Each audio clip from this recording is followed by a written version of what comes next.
Selon la Commission pour la paix et la sécurité, l'Afrique a réussi ces mois derniers à engranger de nombreux points dans la stabilisation et la sécurité de plusieurs de ces pays. Que la situation s'améliore parce qu'on a beaucoup de processus électoraux qui se déroulent de manière très positive.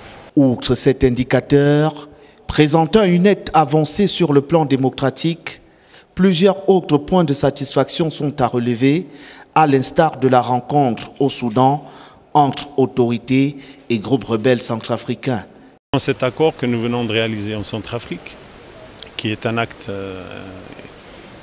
une avancée majeure pour ce pays frère, et nous espérons que, d'ailleurs de toute façon sur le terrain aujourd'hui, depuis que nous avons commencé ces négociations, tout est calme.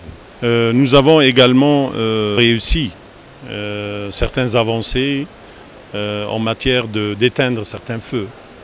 Nous avons le Sud-Soudan qui est passé par vraiment des moments d'intensité inégalée en matière de violence.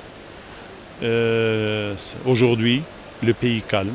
Malgré ces différents clichés présentés comme encourageants, il reste tout de même que de nombreuses préoccupations perdurent. Il y a le terrorisme, il y a toute cette économie criminelle et donc qui engendre instabilité, tuerie,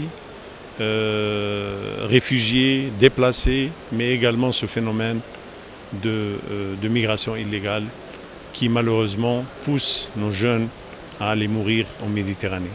C'est le cas en Somalie, en RDC ou en zone du Sahel. En cause, la faible capacité pour l'Afrique et ses institutions à financer conséquemment la lutte contre ce fléau qui n'est pas sans conséquences. Il faut des moyens, c'est le sens de l'appel que j'ai lancé tout à l'heure. Un constat qui vient une fois de plus mettre en lumière l'urgence de la mise en œuvre effective des différentes réformes annoncées